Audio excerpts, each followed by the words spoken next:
ऐसे ही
Mumbai Utkal English high school 97.05,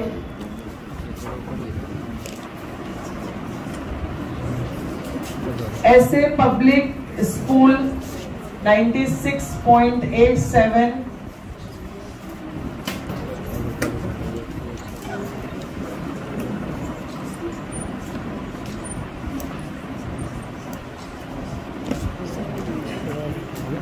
Oxford English high school 96.59,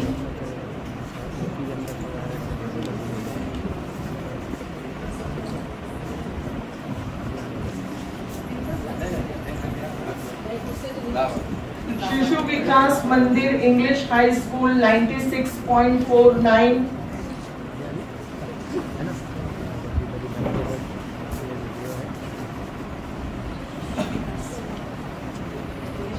शिशु विकास अंजुमन रियाज अंजुमन Khairul Islam Urdu high school boys 96.15, trophy जो लेकर जा रहे हैं वो जरा बैठिए, वहां पर जाना नहीं है आप लोगों ने। अंजुमन इंग्लिश आ जाइए अंदर, वापस बैठ जाइए पीछे। बाहर जाएंगे तो ट्रॉफी वापस लेना ऑर्डर बाय शेख सर।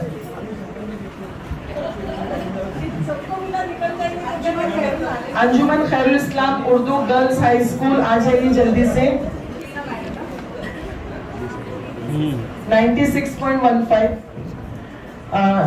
नंद छाया विद्या निकेतन है, मिफ्ताउल उलूम, अच्छा नंद छाया, हाँ सर्टिफिकेट्स लेना है और कैरी बैग भी लेना है, बैठिए जाइए और लंच भी खा के जाना है बड़े दीदी के यहाँ से। मिफ्ताउल उलूम उर्दू हाई स्कूल 95.89,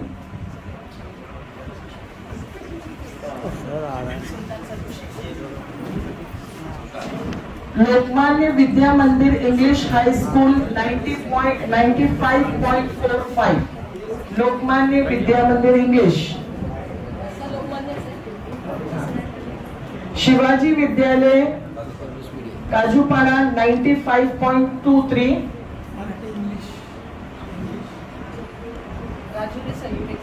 रोज English high school,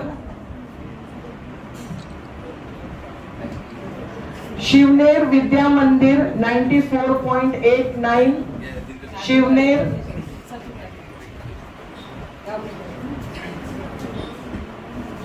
Nehru Nagar MPS secondary school 94.17,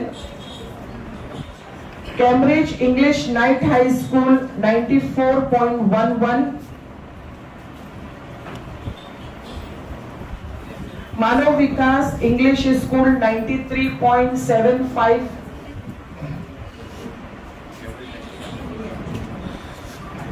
NNM corporation Urdu high school Nehru Nagar 93.57, Anjuman Tablighul Islam Urdu high school 93.38,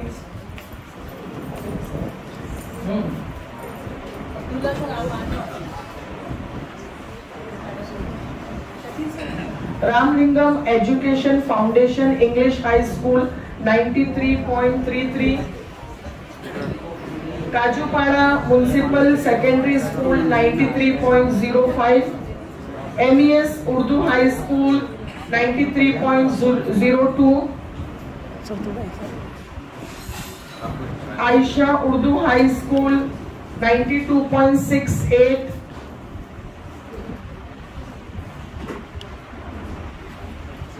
Shrimati Sita Devi 92.59, Sita Devi, कालबा देवी चुनाभट्टी माध्यमिक स्कूल 92.30, संत ज्ञानेश्वर विद्यालय,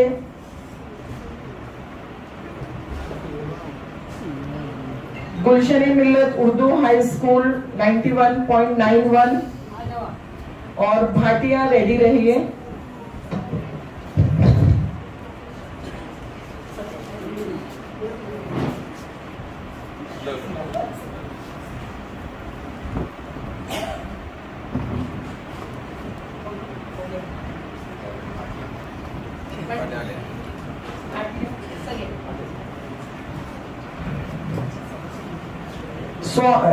स्वामी नित्यानंद हिंदी हाई स्कूल 91.66,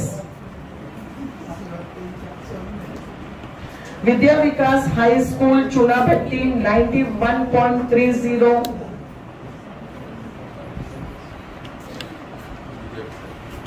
विद्या विकास, अंजुमन आई इस्लाम कुर्ला हाई स्कूल 91.15,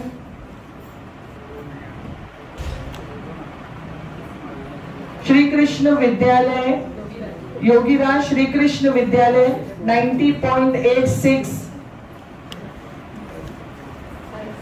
शिवाजी विद्यालय शिवाजी मैदान जरीमरी 90.76, SK पंत वालावलकर माध्यमिक विद्यालय 90.63, शिवम विद्या मंदिर साकीनाका 90.51,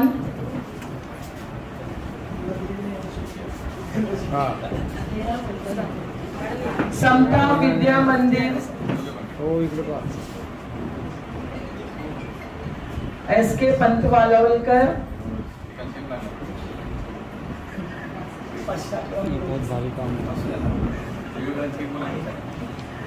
शिवम विद्या मंदिर 90.51, समता विद्या मंदिर 90.12, समता विद्या मंदिर 90.12, प्रबोधन कुर्ला माध्यमिक विद्यालय 90%,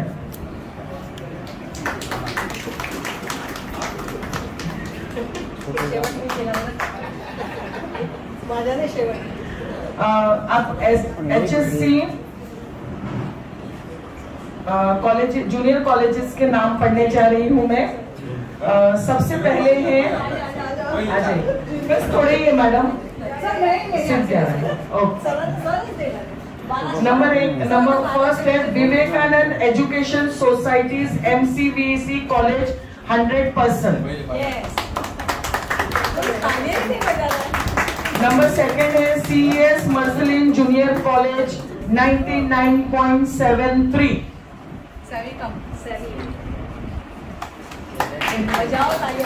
उसके बाद है Swami Vivekananda junior college 99.17।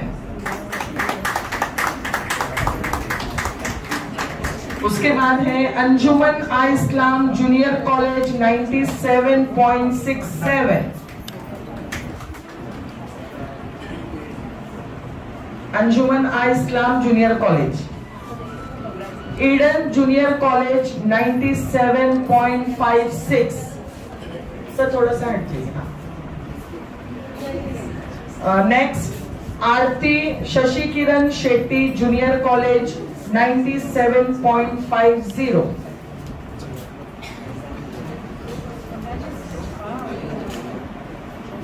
Next Fatima girls junior college 97.14. Next BES Kartika junior college 95.49.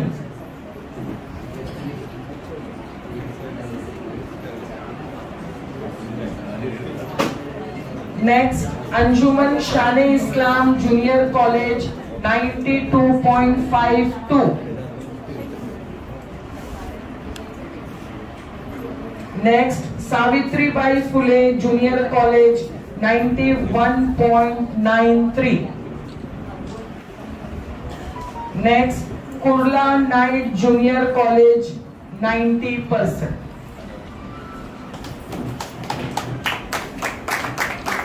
Thank you.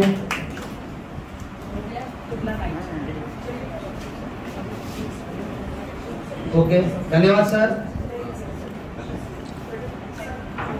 सर्व मान्यवरांचे आभार.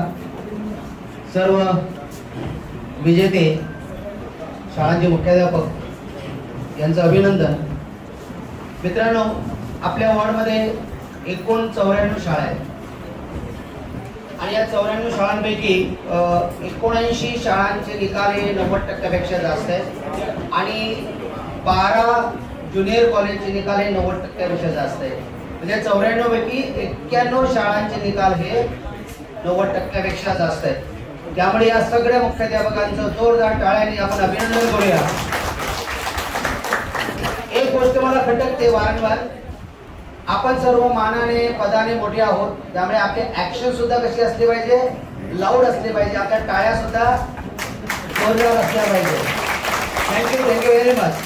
यानंतर आपले अत्यंत जवळचे अशा प्रकारची काही माणसं असतात आणि त्यातलीच आपले लाडके CRC, नेहमी आपल्या संपर्कात असणारी माणसं, शाळा, महाविद्यालय आणि शिक्षण विभाग यांच्यातील एक महत्वाचा दुवा. आपल्याकडून माहिती गोळा करायची, मागवायची, त्याचं एकत्रीकरण करायचं आणि ते आपल्या शिक्षण विभागाकडे पाठवायचं. अशा प्रकारची ही आपली जवळची माणसं म्हणजे आपले सर्व लाडके CRC, त्यांचंही सत्कार करणं हे आपलं कर्तव्य आहे. आणि यासाठी मी आमंत्रित करतो आपल्या एल वॉर्डच्या निमंत्रक विद्या फलके मॅडम यांनी. त्यांनी आपल्या सर्व CRCंचा या ठिकाणी सत्कार करावा. शाल श्रीफळ आणि एक छोटी प्रेमाची भेट देऊन त्यांचा सत्कार करतील. सर्वप्रथम श्री रवी राठोड सर यांना मी आमंत्रित करतो. त्यांनी पुढे यायचंय आणि ओके, श्री खाडे सर यांनी राठोड सरांचा सत्कार करावा.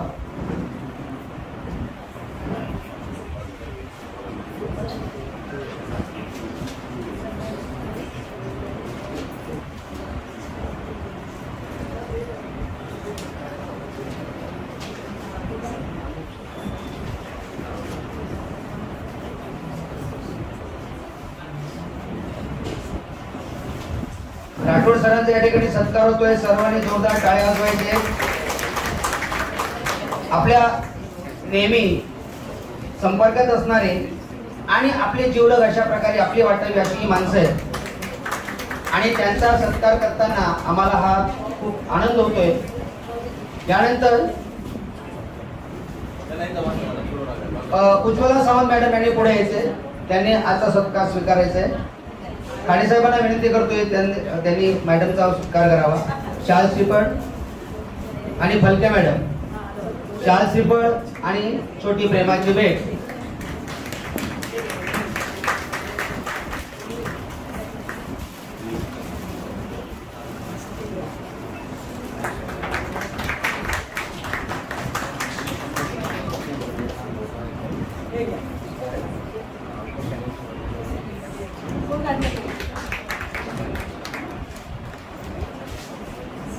यानंतर संजीवनी शेलार मॅडम यांनी पुढे यायचे आणि आजचा हा सत्कार स्वीकारावा.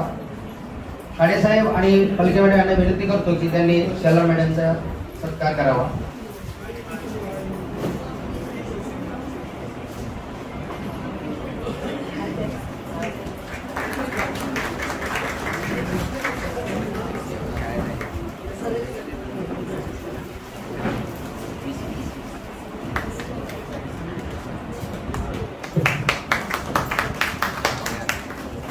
यानंतर आपल्याला नेहमी सरल पोर्टल असेल, क्यूडायस प्लस असेल किंवा स्कॉलरशिप या सर्व बाबतीत मार्गदर्शन करणारे जाकीर शेख सर यांचे या ठिकाणी सत्कार होतोय. मी गणेश काळे साहेब आणि फलकेवाडे यांना विनंती करतो की त्यांनी जाकीर सरांचा सर या सर दिनकर साहेबांनी या ठिकाणी पुढे यायचे. त्यानंतर यांचा सत्कार शाल श्रीफळ आणि पुष्पगुच्छ देऊन त्याचबरोबर एक छोटी प्रेमाची भेट.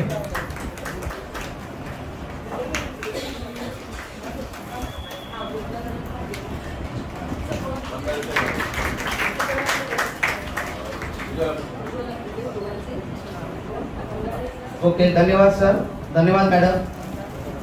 आणि आता खरोखर ज्याची तुम्ही उत्सुकतेने वाट पाहता शेख साहेबांसाठी या 4 ओळी आहेत आणि हे त्यांच्या व्यक्तिमत्वाचं अतिशय तंतोतंत म्हणजे जो मी अनुभव घेतलाय त्याचं वर्णन करणाऱ्या या ओळी आहेत.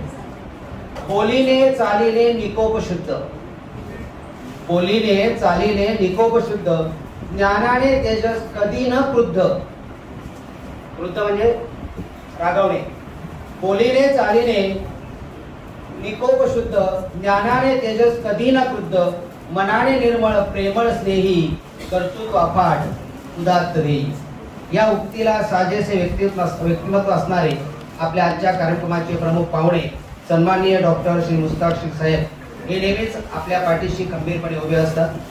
त्यांच्या प्रेरणेने, त्यांच्या मार्गदर्शनाने आपण आपल्या उत्तर विभागात आणि आपल्या वॉर्डमध्ये सुद्धा वेगवेगळ्या प्रकारचे कार्यक्रम उपक्रम यशस्वीपणे पार पाडत असतो. चतुरस्र व्यक्तिमत्वाचे धनी असलेल्या साहेबांचे मार्गदर्शन आपल्यासाठी मोलाचं असतं. शब्दांना विचारांच्या चढूया झुली, शब्दांना विचारांच्या चढूया झुली, प्रेरणा आपली चेतूया, शब्दाला शब्द कळू देत नाद, हो दे संवाद विश्वव्यापी. सन्माननीय डॉक्टर मुस्ताक शेख साहेब यांना विनंती करतो की त्यांनी आम्हा सर्वांना मार्गदर्शन करावे.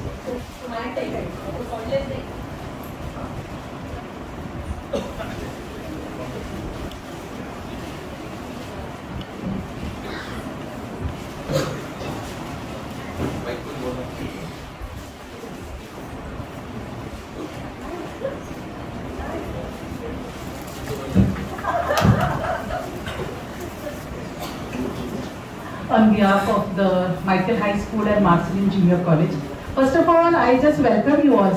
आपण सर्वांचं स्वागत आहे. हे गोम्स फॅमिलीचं घर आहे आणि गोम्स फॅमिली तुम्हाला सगळ्यांना स्वागत करते आणि आज जेवून गेल्याशिवाय कोणीही जायचं नाही. So thank you very much, thank you very much. God bless you.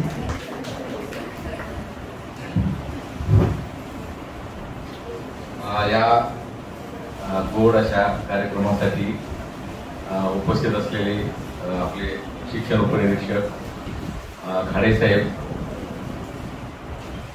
आपल्या जेल वॉर्डच्या माजी कन्व्हेनियर, या शाळेच्या संस्थापिका, मुख्याध्यापिका, माझी या शाळेच्या माझी मुख्याध्यापिका आणि ज्यांना मी बहीण मानतो त्या मला भाऊ मानतात, अशा गोड स्वभावाच्या गोम्स मॅडम, त्याचप्रमाणे आपले कार्यक्रम अधिकारी दिनकर सर, गोम्स मॅडमनी त्यांची जबाबदारी त्यांच्यावर सोपवली अशा फलके मॅडम, त्याचप्रमाणे या ठिकाणी उपस्थित असलेले सर्व मुख्याध्यापक, CRC आपले जाकीर सर, त्याचप्रमाणे अत्यंत चांगलं सूत्रसंचालन करणारे, त्यांचं नाव पण विचारलं नाही मी, ठाकरे सर, खूप चांगलं सूत्रसंचालन केलं ठाकरे सरांनी. मला वाटतं पहिलीच वेळ आहे, पहिल्यांदाच आला, खूप सुंदर. आणि आपल्या येरवाडमध्ये चांगलं काम करणारे आपण सर्व मुख्याध्यापक. हा सत्काराचा असा कार्यक्रम आहे. तरी देखील 2-3 प्रशासकीय विषय सांगणार आहे आणि नंतर मग आपण इकडे येऊ. ठीक आहे.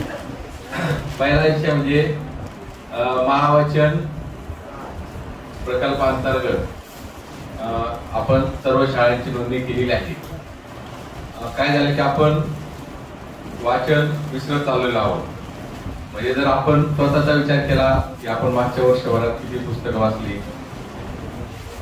प्रत्येकाने स्वतःला प्रश्न विचारा आणि स्वतःचं मूल्यांकन करा. काहींचं उत्तर एखादं दुसरं पुस्तक असेल, काहींचं 0 पण असेल, बरोबर ना. मला वाटतं 10च्या पुढे कोणी गेलं नसेल. तर ही आपली परिस्थिती आहे आणि विद्यार्थी तर परीक्षार्थी झालेले आहेत, बरोबर ना. आणि म्हणून विद्यार्थ्यांना वाचनाची आवड लागावी यासाठी महावचन प्रकल्प यासाठी शासनाने सुरू केलेला आहे. म्हणजे त्यांनी काय लिखाण केलं त्याचा फोटो काढा, अपलोड करा. ही बाब त्याच्यामध्ये नॉमिनल आहे, परंतु खरा उद्देश काय की विद्यार्थ्यांना वाचनाची आवड लागावी आणि त्यासाठी महावचन प्रकल्प या ठिकाणी आपले शिक्षण मंत्री महोदय यांनी सुरू केलेला आहे. तर त्याचं रजिस्ट्रेशन सर्व शाळांनी खूप चांगल्या पद्धतीने केलेलं आहे. परंतु विद्यार्थ्यांचे लिखाणाचे फोटो जे अपलोड करायचे त्याचं काम अजूनही आपलं मागे आहे. तर 100% विद्यार्थ्यांचे फोटो रजिस्टर फोटो अपलोड या ठिकाणी आपल्याला करायचे. तुम्ही काम सुरू केलेलं आहे. काय करायचे तुम्हाला माहिती आहे, बरोबर ना. आता आपल्या या शाळेचं जवळजवळ 99% मायकेल हायस्कूलचं काम विद्यार्थी संख्या खूप असूनही 99% काम झालेलं आहे. तर बाकी सर्व शाळांनी हे काम करावं. उद्यापर्यंत त्याची मुदत आहे, उद्यापर्यंत आपल्याला करायचं. आज आणि उद्या राहिलेलं 100% काम सर्व शाळांनी करावं. त्यानंतर इन्स्पायर अवॉर्ड बाबत 15 सप्टेंबर पर्यंत मुदत होती. इन्स्पायर अवॉर्ड साठी विद्यार्थ्यांची नोंदणी आपल्याला करायची होती. एका शाळेतून एकापेक्षा जास्त विद्यार्थ्यांची नोंदणी केली तरी चालतंय. नोंदणी कमी झाल्यामुळे काय झालं की शासनाने त्याची मुदत वाढवली आणि मुदत आता 15 ऑक्टोबर पर्यंत केलेली आहे. परंतु 15 ऑक्टोबरची वाट न पाहता 10 ऑक्टोबर पर्यंत राहिलेल्या सर्व शाळांनी विद्यार्थ्यांची नोंदणी करावी. ज्या शाळांनी विद्यार्थ्यांची नोंदणी केलेली आहे त्यांनी आणखी विद्यार्थ्यांची नोंदणी केली तरी त्या ठिकाणी चालेल. तर ती नोंदणी आपली इन्स्पायर अवॉर्डची वाढली पाहिजे. त्यानंतर आम्ही शुक्रवारी एक पत्र टाकलं होतं ग्रुपवर संच मान्यतेबाबत की अनुदानित शाळांच्या बाबत काय केले की शासनाने व्हॅलिड विद्यार्थी ज्यांचे आधार कार्ड आहे आणि आधार कार्ड व्हॅलिड आहे असेच विद्यार्थी संच मान्यतेसाठी ग्राह्य धरलेले आहेत. त्याच्यामुळे काय झालं की काही शाळांचं नुकसान झालं. विद्यार्थी शाळेत येतोय परंतु त्याचा आधार नाही, तो विद्यार्थी संच मान्यता आला नाही. विद्यार्थी शाळेत येतो परंतु आधार इनव्हॅलिड झालं, तो विद्यार्थी देखील संच मान्यता आला नाही. आणि यामुळे काय झालं की काही शाळांचे मंजूर शिक्षक पदावर परिणाम झालेला आहे. असं ज्या शाळांच्या मंजूर शिक्षक पदावर परिणाम झालेला आहे विद्यार्थ्यांचा आधार नसल्यामुळं, इनव्हॅलिड असल्यामुळं ते काउंट झाले नाही, तर अशा शाळांनी आमच्याकडे आज अर्ज करायचं असं तुम्हाला आम्ही सांगितलं होतं. कारण 5 तारखेपर्यंत ते विद्यार्थी प्रत्यक्ष शाळेत आहेत की नाही हे पाहून काय करायचंय की आमच्या लॉगिनवरून ते विद्यार्थी पुन्हा संच मान्यता अकाउंटसाठी फॉरवर्ड केले जाणार आहेत आणि त्यांचे शिक्षक कमी झालेत मंजूर, तर ते मंजूर शिक्षक तुम्हाला वाढवून मिळणार आहे. तर हे अत्यंत महत्वाचं काम, म्हणजे तुमचे मंजूर शिक्षकावर परिणाम झालेले कमी मिळाले त्यासाठी महत्वाचं काम आहे. काही शाळांनी सकाळी मी विचारलं तर 12-13 शाळांचीच माहिती आलेली होती. तुमच्यापैकी काही शाळांची माहिती द्यायची राहिली असेल तर ती माहिती आजच द्या. म्हणजे आम्हाला पुढच्या 3 दिवस आहेत वर्किंग, मंगळवार, बुधवारी सुट्टी आहे, गुरुवार आणि शुक्रवार. तर 3 दिवसात हे काम आपल्याला म्हणजे आम्हाला करायचे. तर ते विद्यार्थी तुमच्याकडे खरंच आहेत की नाही, फिजिकली प्रेझेंट आहेत की नाही हे बघायचे. तर हे काम सर्वांनी त्या ठिकाणी करायचं आहे. आता आपल्याला आज आपण 90% पेक्षा जास्त, बरोबर ना, ज्या शाळांचे निकाल लागले त्यांचा सत्कार या ठिकाणी केलेला आहे. शाळांना भेटी दिल्यानंतर काही गोष्टी लक्षात येतात. 100% निकाल लागतो म्हणजे आपण परीक्षेची तयारी करून घेतो, परंतु विद्यार्थ्यांची खऱ्या अर्थाने तयारी झाली पाहिजे. आणि त्यासाठी आपण प्रयत्न करणं गरजेचं आहे. मुख्यमंत्री माझी शाळा सुंदर शाळा या निमित्त मी स्टेट लेवल कमिटीमध्ये होतो. म्हणजे ज्या शाळा जिल्ह्यातून विभागात गेल्या, विभागातून राज्याला गेल्या आणि ज्या राज्याला गेल्या अशा 20 शाळा होत्या आणि त्या 20 मधील 4 शाळांची तपासणी साठी जी कमिटी होती त्या कमिटीमध्ये मी होतो. तर त्याच्यामध्ये म्हणजे बाकीचे तुम्ही तयारी केलेली आहे, ते 150 गुण आहेत, त्याच्यामध्ये बरेच फिजिकल मुद्दे आहेत, विद्यार्थ्यांची तयारी योजना आहेत, बरोबर ना. तर त्याची तयारी त्या शाळांनी केलेली होती. आता पुण्याची एक शाळा होती new English school Tilak road, Sadashiv पेठेची शाळा, ज्या शाळेची स्थापना लोकमान्य टिळकांनी केलेली आहे.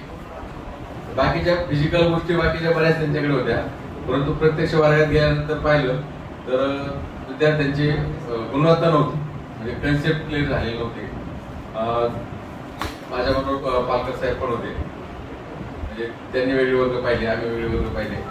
तर 7वीच्या वर्गामध्ये एक उदाहरण दिलं होतं मी, 919 भागिले 9 हेच उदाहरण दिलेलं होतं. 919 भागिले 9 एकाही विद्यार्थ्यांना ते सोडत होतं नाही, एका विद्यार्थ्याला नाही आलं. त्यांनी जो एक आहे मध्ये त्या एकने सगळ्यांचा गोंधळ करून टाकला.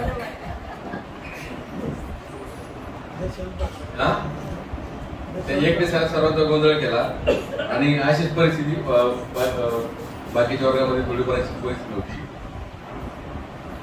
तर कशामुळे होतं की विद्यार्थ्यांची कन्सेप्ट आहे ते कन्सेप्ट तुम्ही क्लिअर केलेले नाही, म्हणजे क्लिअर होत नाही. आणि विद्यार्थ्यांची कन्सेप्ट क्लिअर झाली पाहिजे. संकल्पना आपण जी शिकवतो तर ती संकल्पना विद्यार्थ्यांना कळली पाहिजे.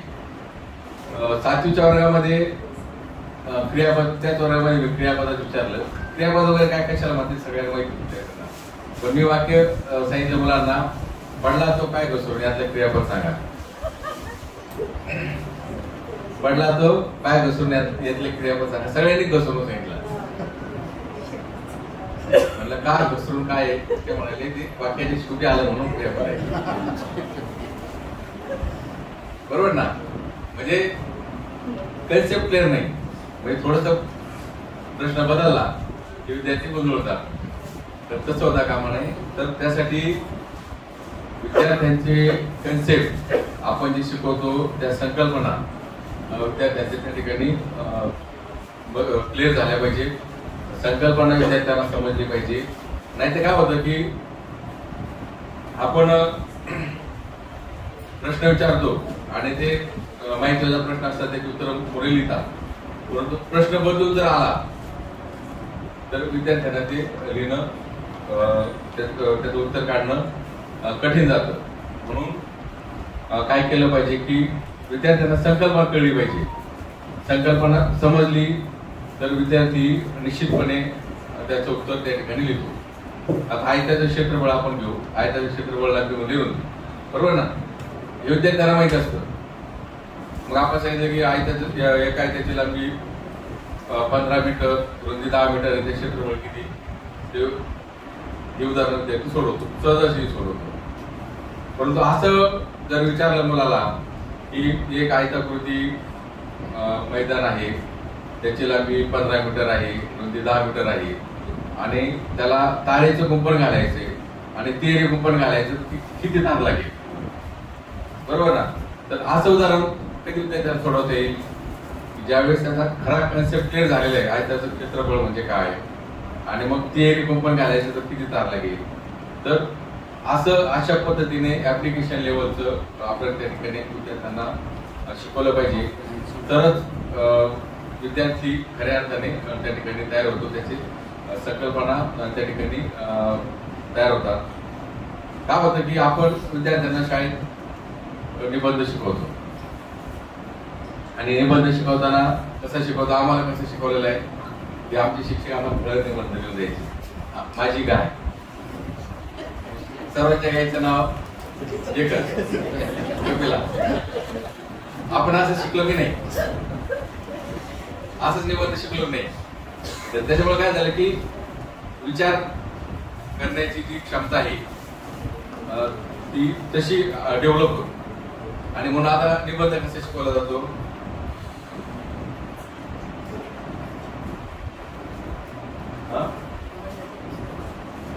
तसं शिकवला जातो. पण आता कसं शिकवलं पाहिजे अपेक्षित कसं आहे, निबंध कसं शिकवणं अपेक्षित आहे का? मराठी शिकवलं मॅडम? हाँ बोलो, हिंदी में चलेगा, अंग्रेजी में भी चलेगा, बोलो। जैसे हमने टॉपिक दे दिया बच्चों को और फिर अगर हो सके तो आउटलाइन बता दें टॉपिक का और फिर उन्हें खुद बोले कि आप खुद लिखो और हो सके तो राउंड लीजिए और देखिए कि बच्चे किस तरीके से ग्रामेटिकल एरर हो रहा है तो करेक्ट कीजिए और उनको खुद सोच कर अपनी ये नहीं कि आप उनको दे दीजिए कॉपी करें और फिर वही रट कर एग्जाम दें।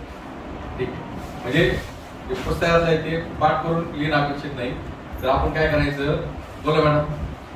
सर अगर ऐसे लिखवाना है बच्चे को तो सबसे पहले झूला झुलाना कहते हैं, जिसे हम लोग उर्दू में तमहीद कहते हैं कि पहले टॉपिक से पहले अगर वो लिख रहा है कि पुस्तक की आत्मकथा तो मुझे उसको जंगल तक लेके जाना है सोचने पे कि क्योंकि कागज बनते कहाँ से उसे मालूम होना चाहिए, उसके बाद आएगा पुस्तक। तो तब झूला झुलाने का मतलब होता है तमहीद बात। ऐसे लिखवाने के 4 स्टेप होते हैं, तो वो 4 स्टेप बच्चे को मालूम होने चाहिए, तो पहले टीचर्स को मालूम होना चाहिए तब बच्चा वहाँ तक पहुँच सकता है और एक अच्छा ऐसे लिख सकता है। म्हणजे निबंध देताना आपण काय केलं पाहिजे की त्यांना मुद्दे दिले पाहिजे, त्या मुद्द्याच्या आधारे आपण क्लासमध्ये डिस्कशन करायचं, चर्चा करायची आणि मग त्या मुद्द्यावर तुम्ही त्या आधारे निबंध लिहा, अशा पद्धतीने आपण तो निबंध विद्यार्थ्यांना शिकवला पाहिजे। आता माझी मुलगी 10वीच्या वर्गात होती हुजूरपागा पुण्यामध्ये, तर त्यांचा पेपर तिचा पेपर मी शिक्षकांनी पालकांना घरी पाहण्यासाठी पाठवले, लिहिलेले, आणि त्यांना निबंध होता माझी आजी, तो निबंध होता। आता हिने सुरुवात कशी केली होती निबंधाची, आपण आजी कशाला होते आपल्या सगळ्यांना माहिती, तर हिने निबंधाची सुरुवात अशी केली होती की आपली आई घरी नसताना आपल्याला जी स्वयंपाक करून खाऊ घालते तिला आजी म्हणतात। म्हणजे तेच अपेक्षित की विद्यार्थ्यांनी त्यांच्या भाषेत लिहावं। एक वर्तमानपत्रामध्ये एक निबंध मी वाचला होता, एका विद्यार्थ्याने लिहिलेला, म्हणजे विद्यार्थ्यांनी त्याच्याच हस्ताक्षरात लिहिला होता आणि तो वर्तमानपत्रात छापून आला होता। निबंधाचा विषय होता माझा आवडता पक्षी, आणि त्या विद्यार्थ्याने आवडता पक्षी कावळा लिहिला होता, माझा आवडता पक्षी कावळा। आणि मग तो कावळा का आवडता पक्षी ते त्याच्यामध्ये लिहिलं होतं की एका कवीने असं म्हटले की उडो उडगे काऊ तुझे सोन्याने मडविनं पाहू, म्हणजे जे सोनं आपल्याला पाहायला पण मिळत नाही, तर ते कवी म्हणतो की त्याचं पाय मी सोन्याने मडवीन, म्हणजे म्हणून मला हा कावळा हा पक्षी आवडतो। आणखी त्याने लिहिलं की 10व्याचा जो कार्यक्रम असतो त्या कार्यक्रमात आपण कोणत्याच पक्षी वाट बघत नाही, कावळ्याची खूप आतुरतेने वाट पाहतो, आणि म्हणून मला कावळा हा पक्षी आवडतो। म्हणजे मला काय सांगायचं की विद्यार्थ्याला त्याचे विचार त्या निबंधात मांडता आले पाहिजे, म्हणजे आपलं अध्यापन अशा पद्धतीने असलं पाहिजे की विद्यार्थी त्या ठिकाणी विचार करायला भाग पडेल, त्याचे विचार त्याच्यामध्ये त्याला मांडता आले पाहिजेत, आणि विद्यार्थ्याला आपण जे काही शिकवतो त्या संकल्पना विद्यार्थ्याला कळल्या पाहिजेत। नाहीतर आपण गणित विद्यार्थ्यांना शिकवतो तर प्रत्यक्ष जीवनामध्ये त्याचा काही वापर करता येत नाही, त्याला काय अर्थ नाही, बरोबर ना? तर या दृष्टीने आपलं अध्यापन असलं पाहिजे, आणि म्हणून तुम्ही मुख्याध्यापक आहात, आपला शिक्षक व्यवस्थित शिकवतो किंवा नाही, तो योग्य दिशेने चाललाय किंवा नाही, हे पाहण्याची जबाबदारी ही मुख्याध्यापकाची आहे। आणि त्यासाठी तुम्ही काय केलं पाहिजे की शिक्षकाचं लॉ बुक भरलं पाहिजे। तुम्ही नुसतं वर्गात जाऊन या, खूप फरक पडतो। आम्ही आमच्याकडे एक धुळ्याची शाळा होती, मराठी माध्यमाची 3200 पट होता, आणि तिथे आदिवासी भागाची शाळा होती, जी गुणवत्ता बऱ्यापैकी होती, फारच लो होते अशातला भाग नाही, परंतु त्यांना मुख्याध्यापकांना लॉ बुक मागितलं तर ते मुख्याध्यापक 4 वर्ष झाले मुख्याध्यापक झाले, त्यांनी आतापर्यंत काही शिक्षण पाठ पाहिलेलं नव्हतं। जर त्यांनी शिक्षणाची लेसन ऑब्झर्व केली असते तर होती चांगली परिस्थिती होती, त्यापेक्षाही त्या ठिकाणी अधिक चांगली परिस्थिती असते। म्हणून मुख्याध्यापकांनी लॉ बुक भरणं शिक्षकांचं खूप गरजेचं आहे। म्हणजे आपलं कोणीतरी ऑब्झर्वेशन करतंय हे जर लक्षात आलं तर शिक्षक निश्चितपणे त्या ठिकाणी चांगलं काम करतो. आणि म्हणून मुख्याध्यापक म्हणून तुमची जबाबदारी आहे की आपले शिक्षक चांगल्या पद्धतीने अध्यापन करतात किंवा नाही, त्यांच्या अध्यापनाची दिशा योग्य आहे किंवा नाही हे आपण त्या ठिकाणी निश्चितपणे मुख्याध्यापक पाहिलं पाहिजे. मला वाटतं आता आम्ही चहा पिढीमध्ये तुमचं लॉगबुक पाहिलं पाहिजे, बरोबर की नाही? तुम्हाला पण वाटेल की आपलं लॉगबुक कोणी ते पाहतंय म्हणून आपण लॉगबुक करणं गरजेचं आहे, आपलं पण निरीक्षण होत आहे, बरोबर ना? आणि मुख्याध्यापक हा पहिला काय शिक्षक आहे आणि म्हणून तुम्ही पहिले शिक्षक आहात. तुम्हाला पण काही तासिका दिलेल्या आहेत तर त्या तुम्ही ते शिकवलं पाहिजे. तासिका तुम्ही त्या ठिकाणी तुमच्या वाड्याला जे काही अर्धा काही तासिका आलेले आहेत त्या तुम्ही घेतल्या पाहिजेत. नाही तर काही ठिकाणी काय होतं, मुख्याध्यापक काहीतरी एक दोन शिक्षकाला जबाबदारी देतो, इतिहास विषय घेतो एखाद्या वर्गात 3 तासिका असतात आणि आपल्या सहकार्य कोणाला तरी शिकवायला लावतो, तर ते बरोबर नाही. तुम्ही पहिल्यांदा मुख्याध्यापक आहात आणि मुख्याध्यापक म्हणून तुम्ही अध्यापन शिक्षक आहात पहिल्यांदा, तर शिक्षक म्हणून तुमचं अध्यापन त्या ठिकाणी झालं पाहिजे, तुम्ही अध्यापन त्या ठिकाणी केलं पाहिजे. आणि मुख्याध्यापक म्हणून तुम्हाला खूप कामं करावी लागतात, बरोबर ना? आता सरांनी सांगितलं की मुख्याध्यापकाला विद्यार्थी बघायचे, पालक बघायचे, बरोबर ना? शिक्षकांना सांभाळायचं आहे, परत डिपार्टमेंट आहे, बरोबर ना? तर म्हणून काही मुख्याध्यापक व्हायला शिक्षक तयारच होते, नको झंझट, बरोबर ना? एक छोटीशी गोष्ट सांगतो, तो विनोद म्हणून घ्या, मनाला लावून घेऊ नका. जोक म्हणून एक छोटीशी गोष्ट सांगतो. एक गाढव होतं, म्हणजे जुन्या काळातली गोष्ट आहे. गाढव कोणाकडे असतं? कुंभाराकडे. तर ते गाढव काय करतं, माती वाहून नेण्याचं किंवा इतर ओझं वाहून नेण्याचं काम गाढव करतो. गाढव खूप काम करायचं आणि तरी देखील कुंभार म्हणजे त्याचा जो मालक आहे तो मालक आपली फार काळजी घेत नाही असं ते गाढवाला वाटलं आणि म्हणून एक दिवस गाढवाने ठरवलं की आता आपण संप करायचा. आणि ते सकाळपासून त्याने संप केला की गाढव उठेनाच. मालकाने खूप प्रयत्न केला तर ते गाढव काही उठेनाच, जागेवरून बसला तो उठेनाच.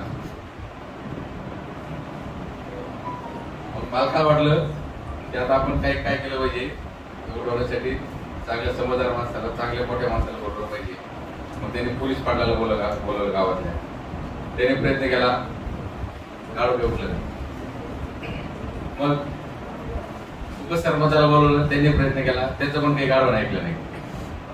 नंतर सरपंचाला बोलवलं, सरपंचाने पण खूप प्रयत्न केला, गाढव काही उठलं नाही. मग गावामध्ये माध्यमिक शाळा होती. सरपंच वाटलं ते शिक्षकाचा गाढव ऐकल म्हणून ते माध्यमिक शाळेच्या मुख्याध्यापकाला बोलवला आणि त्याला सांगितलं असं ते गाढव काही कुठे ना काम करेना. मुख्याध्यापक सोपं आहे, मी लगेच त्याला उठवतो 2 मिनिटात. आणि मग त्या मुख्याध्यापकाने काय केलं, ते गाढवाच्या कानाजवळ गेले, काहीतरी बोलले. आता काय बोलले ते बाकीच कोणाला ऐकायला नाही, फक्त गाढवाला त्या मुख्याध्यापकालाच माहिती. मुख्याध्यापक काहीतरी बोलले, गाढव लगेच उठलं आणि कामाला लागलं. आणि सरपंचाला त्यांना प्रश्न पडला की मुख्याध्यापकाचं गाढव ऐकतंय, आपलं ऐकत नाही. त्याचा युग हट झाला. आणि मग ते मुख्याध्यापकाला विचारलं की तुम्ही गाढवाला काय सांगितलं आम्हाला सांगा. मुख्याध्यापक काही सांगायनाच, काही केलं सांगणार. सरपंच म्हटले तुम्ही जर तसं सांगितलं नाही तर आम्ही माहिती तयार करणार आहोत, मग तुम्हाला माहिती द्यावं लागेल आम्हाला.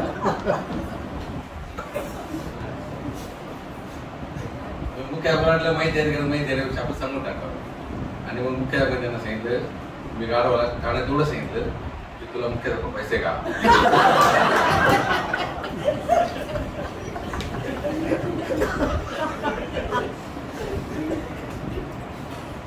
त्याने असा विचार केला, मुख्याध्यापक होऊन एवढं खूप काम करण्यापेक्षा, सगळ्यांना समोर जाण्यापेक्षा आपलं आहे तेच काम करा. ठीक आहे, म्हणजे आहे तुम्हाला जोक म्हणून सांगितलं. ठीक आहे. तर तुम्ही खूप चांगलं काम मुख्याध्यापक म्हणून करता. आपल्याला विद्यार्थ्यांना घडवण्याचं, त्यांचं जीवन घडवण्याचं काम, महत्वाचं काम आपण त्या ठिकाणी करतो. आणि शाळेचे आपण प्रमुख असतो, म्हणून शाळेतील सर्व विद्यार्थ्यांची जबाबदारी, त्यांचे जीवन घडवण्याची जबाबदारी आपल्यावर आहे. आणि त्या दृष्टीने आपण आपलं काम त्या ठिकाणी केलं पाहिजे. सर्व विद्यार्थ्यांना घेऊन आपल्याला जायचे, म्हणजे हुशार विद्यार्थी आहे तो पण तयार झाला पाहिजे, त्याच्या क्षमतेप्रमाणे त्याची प्रगती झाली पाहिजे. जे अभ्यासात कच्चे आहेत त्यांना पण आपल्याला घेऊन पुढे जायचं, बरोबर ना. ते पण सर्व विद्यार्थ्याबरोबर त्या ठिकाणी आले पाहिजे. म्हणून शासनाने काय केलेलं आहे, शिक्षणाचं सार्वत्रिकरण. आणि शिक्षणाचं सार्वत्रिकरण होण्यासाठी समग्र शिक्षा अभियान, सुरुवातीला सर्व शिक्षा अभियान होता, माध्यमिकसाठी माध्यमिक शिक्षा अभियान होतं, आणि ह्या दोन्हीचं मिळून आता समग्र शिक्षा अभियान असं हे केलेलं आहे. म्हणजे आपल्याला सर्व विद्यार्थ्यांना घेऊन पुढे जायचंय. आपल्यासाठी सर्व विद्यार्थी हे सारखे आहेत. त्यासाठी छोटीशी गोष्ट ससाने कासवाची गोष्ट मला वाटतं तुम्ही सांगितलेली. कोण जिंकतं? रवी ससाने कासवाची शर्यत होते. आपण शिकलो ना बालवाडीत, पहिलीला कोण जिंकतं त्या गोष्टीत? कासव जिंकतो ना, बरोबर ना. तिथपर्यंत गोष्ट आपल्याला माहिती आहे. कासव जिंकतो शर्यतीमध्ये. मग ते काय होतं, कासव जिंकतो, सशाला खूप वाईट वाटतं की माझ्यामध्ये क्षमता होती, परंतु माझ्या एका छोट्याशा चुकीमुळे काय झालं, मी शर्यत हारलो.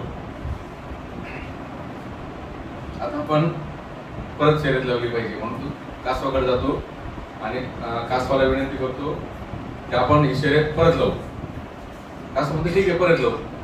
आणि पुन्हा शर्यत होते. यावेळेस काय होतं, तसा झोपण्यामध्ये खात नाही, जो निघतो ठरलेल्या ठिकाणी तिथपर्यंत जातो. आणि यावेळेस काय होतं, कोण शर्यत जिंकतं, दुसऱ्या शर्यत झाल्यावर ससा शर्यत जिंकतो, परत शर्यत होत होते, ससा शर्यत जिंकतो. आता कासवाला वाईट वाटतं, आपण विनाकारण संधी दिली याला, आपण जिंकलोच होतो ना शर्यत, बरोबर ना. मग तो काहीतरी एक लढवतो आणि मग तो सशाला म्हणतो की तू विनंती केली, मी तुझी विनंती मान्य केली, आपण परत शर्यत लावली, तू जिंकला, आता आपण परत शर्यत लावू, पण यावेळेस मी सांगेल त्या ठिकाणापर्यंत जायचं. असं म्हणतो ठीक आहे. आणि परत शर्यत लागते तिसऱ्यांदा, आणि पुन्हा शर्यत सुरू होते. यावेळेस काय होतं, पुन्हा ससा वेगात पळत जातो, परंतु काय होतं, पुढे गेल्यावर तो एका ठिकाणी थांबतो.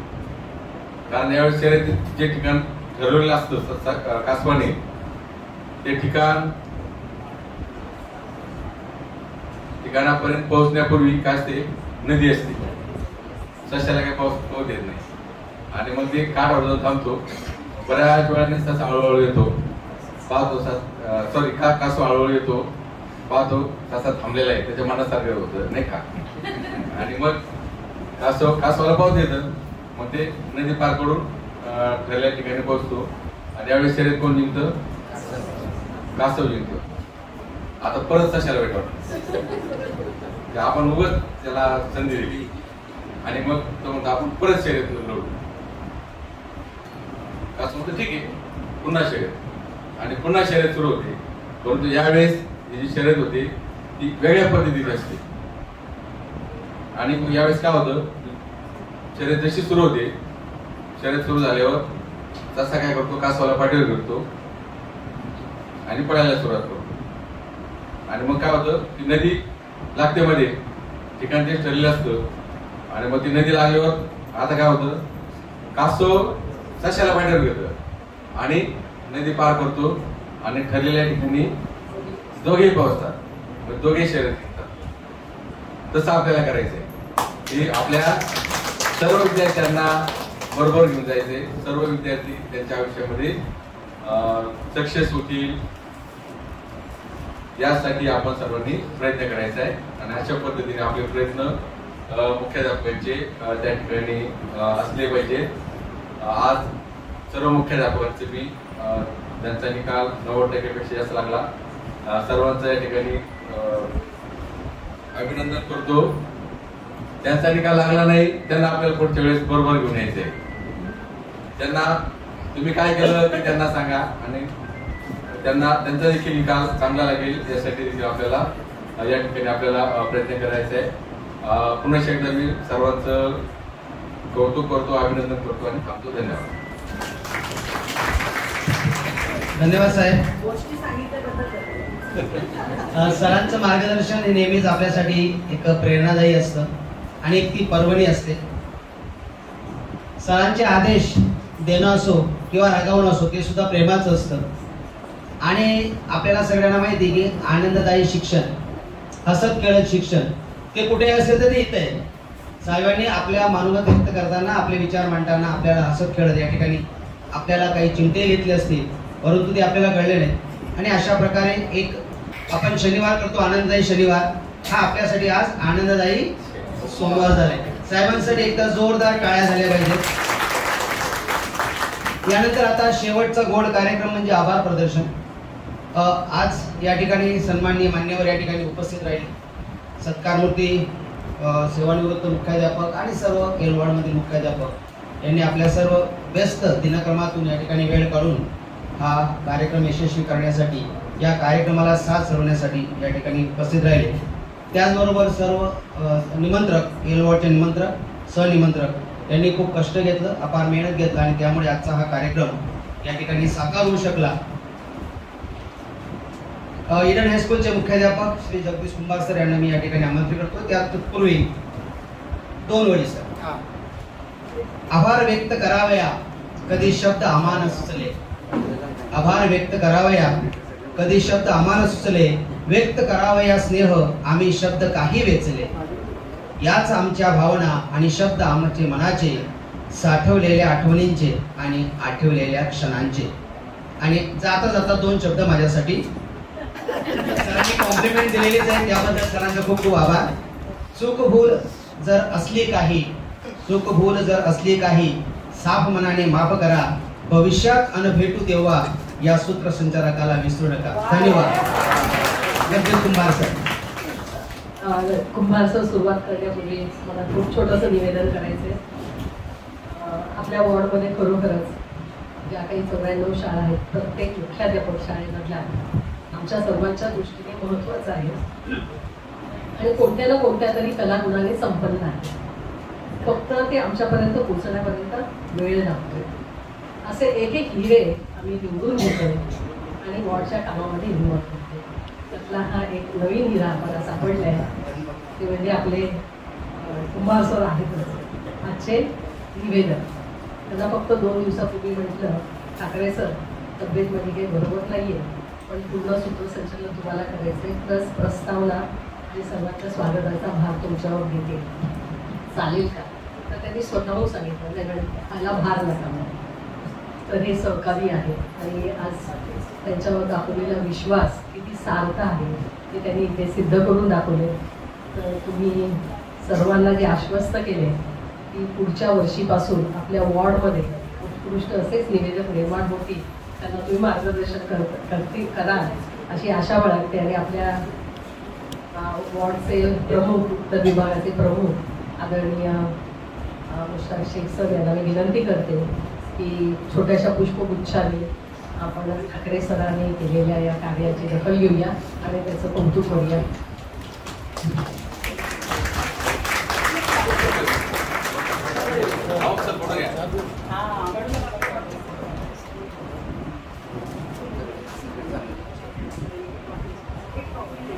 विवेक हायस्कूलचे डेरेल सर आलेत का? सर या पुढे या, ट्रॉफी घ्या सरांच्या असतात. Anjuman Kurla boys, Anjuman Kurla boys high school please.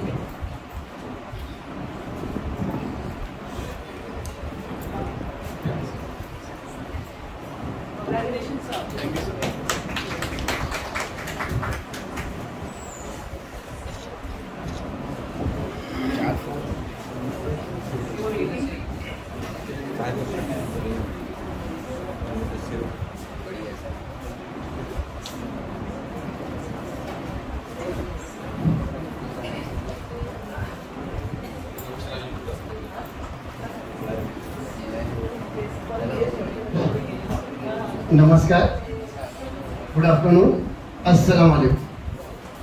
अतिथीने उचलल्या येण्याची भार म्हणून कार्यक्रम झाला बहारदार. तेव्हा मानलेच पाहिजे सर्वांचे आभार, सर्वांचेच आभार. आजच्या सत्कार सोहळ्याचे प्रमुख पाहुणे बृहन्मुंबई उत्तर विभागचे शिक्षक निरीक्षक डॉक्टर मुश्ताक शेख सर यांनी आपला अमूल्य वेळ देऊन कार्यक्रमास उपस्थित राहिल्याबद्दल सर्व शाळांच्या वतीने मी त्यांचा आभार मानतो. त्याचबरोबर एल विभाग शिक्षक उपनिरीक्षक श्री गणेश खाडे सर यांनी कार्यक्रमात आवर्जून उपस्थित राहिल्याबद्दल त्यांचेही आभार. सहाय्यक प्रकल्प अधिकारी श्री दीपक दिनकर सर प्रत्येक कार्यक्रमास आवर्जून हजर असतात, त्यांचे पण आभार. त्याचप्रमाणे आजचे कार्यक्रमाचे निमंत्रक फलके मॅडम व सहनिमंत्रक Shri Sakil sir, Loba madam, Jamila madam, Rubina madam, Nikum sir, Bhagwat Pawar sir, Vinisa madam, Lucy madam यांचेही आभार, कारण हे आपले को कन्व्हेनर आहे. आजच्या कार्यक्रमाचे सत्कारमूर्ती येथे उपस्थित सर्व माजी मुख्याध्यापक या सर्वांना त्यांच्या भावी अवसरासाठी शुभेच्छा देऊन त्यांचेही आभार मानतो. धन्यवाद सर. त्याचप्रमाणे या ठिकाणी जमलेल्या सर्व शाळेतील मुख्याध्यापक व मुख्याध्यापिका यांचेही आभार. त्याचप्रमाणे 23-24 या शैक्षणिक वर्षात 90पेक्षा जास्त टक्के निकाल मिळवलेल्या सर्व शाळांचा व कनिष्ठ महाविद्यालयांचे मुख्याध्यापक यांचे अभिनंदन व त्यांचेही आभार. तसेच एल विभागचे CRC Shri Rathod sir, Sanjoni madam, Ujjwala madam यांचेही आभार. आता जाके सर होते, सर जाके सर आपल्याला पण आभार.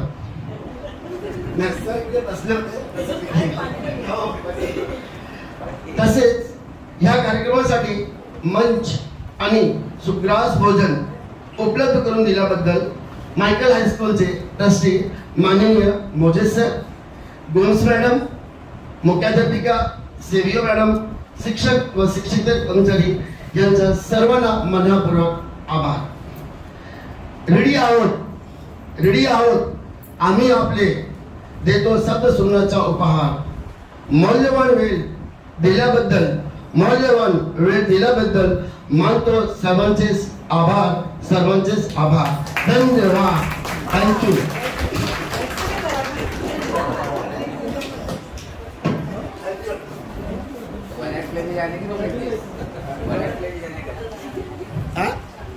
All the HMs are requested. There's a lunch ready, distant hall. You have and go, please.